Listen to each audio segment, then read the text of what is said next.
why voicings don't matter. Now, before you write this off as inflammatory and you think it's a little simplistic, let me tell you why I say that. Voicings don't matter. Specifically, chord voicings don't matter for most piano players because most piano players are not at a place in their playing where they can benefit from them in the way that they will be able to later on. And so if you just think about some of the legendary piano players in history who started experimenting with different voicings. Let's talk about the story of Miles Davis telling Herbie Hancock to play, don't play the butter notes. You remember that? Miles once told Herbie Hancock, don't play the butter notes. And what Herbie interpreted that as was the fundamental notes, and Miles might have said the bottom notes, and it got misinterpreted because of his voice. But in any case, Herbie stopped playing the fundamentals of a chord because it's redundant if you have a bass player playing them. Now, was well into his career by the time he was playing with Miles Davis. So that means he had all of this experience before he got to the point where he started experimenting with chord voicings and some modern sounds. And just because we have them now at our fingertips because of the internet doesn't mean we can implement them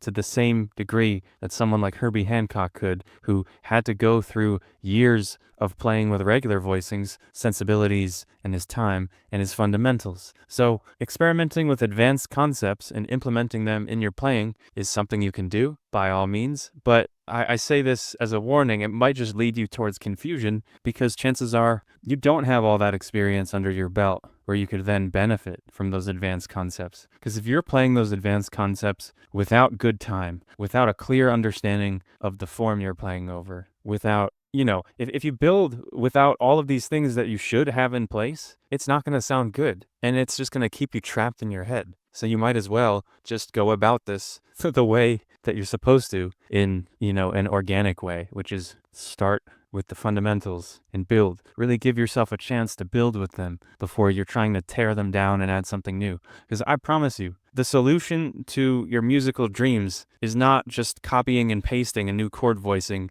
into an arrangement of a tune, okay? It's not as simple as, great, I know my rootless chords or I know my drop twos, so all I have to do is just stick them in every place that I would be using them and I'm just going to sound better now. That is not the solution at all. Okay, the solution is to develop really good time and to play over changes and to improvise using basic changes so that you can give yourself a chance to develop your bread and butter before you try to layer things on top of it that you don't know how to do. So resist the temptation to start surfing through YouTube and the internet for the next shiny new music theory bit, because I promise you, you're just going to be led towards confusion and you're going to stunt your growth. I know this because I've dealt with that too. And so I've seen this in many people. I teach many students. I've taught many students, and I keep seeing the same things over and over. People don't work on the fundamentals enough, and then they try to add all of these advanced concepts over top, and they don't sound good. Their playing is choppy. It's slow. They have to think through everything, and you can feel them. You can feel them under duress, trying to remember all this stuff. It's coming from the mind instead of coming from the body, and that's how you know it's not the right time to add more. We have to master what we have. So instead of playing all your, rootless voicings and, your drop twos and your freaking locks hands and, there are so many.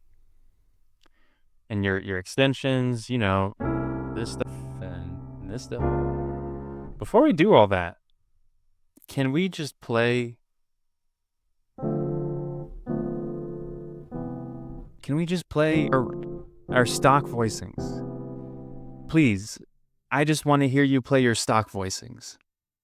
I just want to hear you be able to take a solo over this before we play it in any other way. Before we play it or the myriad of other ways to play it. Because I have a story. I had someone asking me about chord voicings for their arrangements, and they were like, well, I can add a 9th, I can add a 13th, but what's the actual point of this? How do I make that sound good? And I'm thinking to myself, well, it's not the concept that will intrinsically make you sound good. It's like the concept is like software.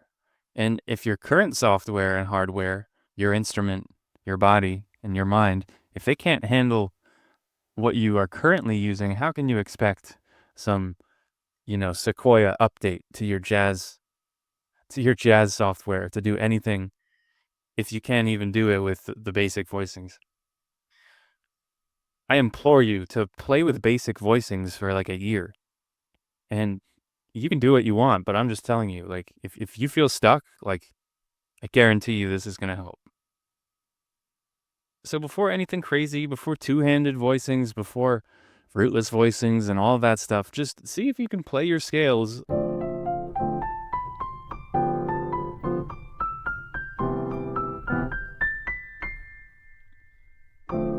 before you even play licks. Just see if you can play your scales along with your 2-5-1 in the left hand.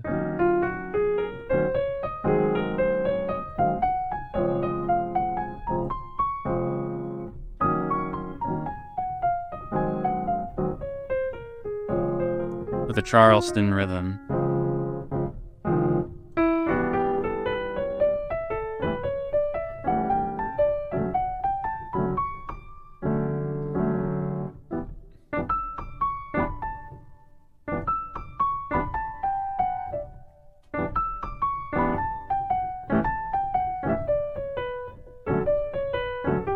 There are many different comping patterns. You can do that one too, which is playing ahead of the one on the and of 4 and the and of 2. So it's like.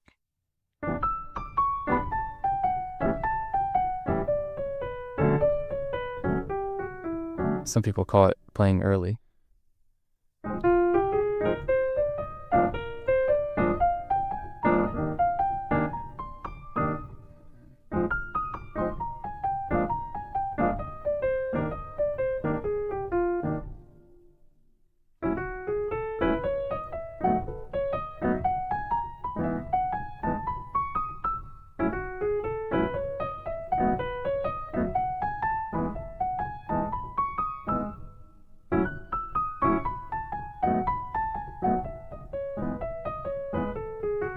G minor.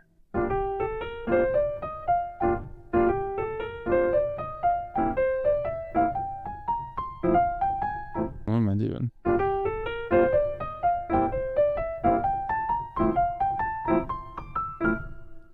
Okay, and back.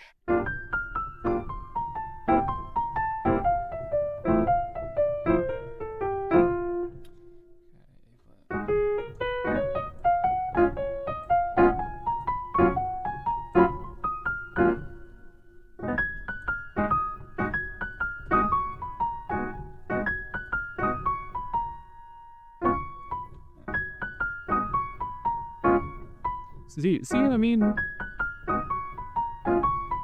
This is already hard enough for 95% of us. If you're beyond this, good for you. Go for it. But most of us aren't.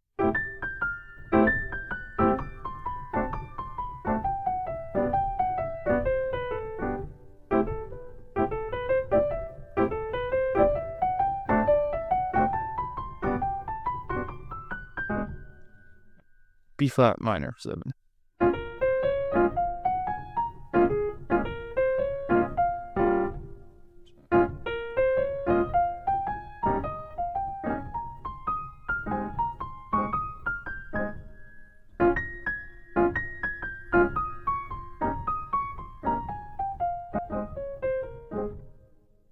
One more.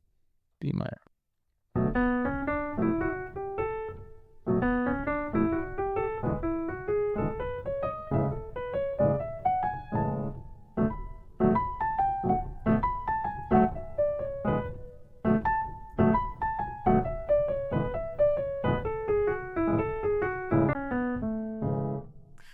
And that's all 12 keys.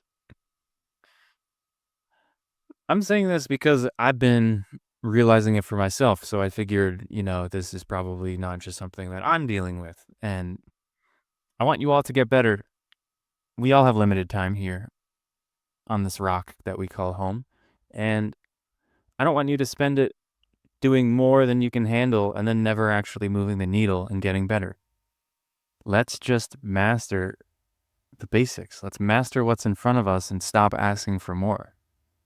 Okay? We don't need to ask for more. It's just given to us when the time comes.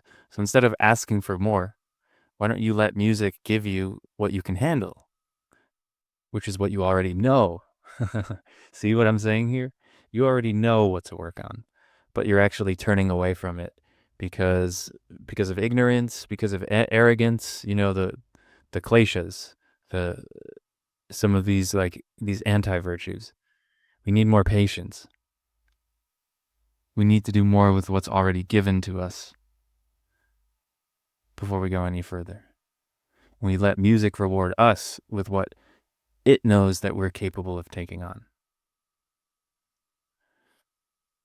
So if you found this helpful, check out my Piano Dojo community and see if enrollment is open and join the next cohort and practice with us so we can spread the power of music so that you can share music with the people around you and be a force of good in the world, because we sure need it. Like and subscribe. I'll catch you next time. Bye-bye.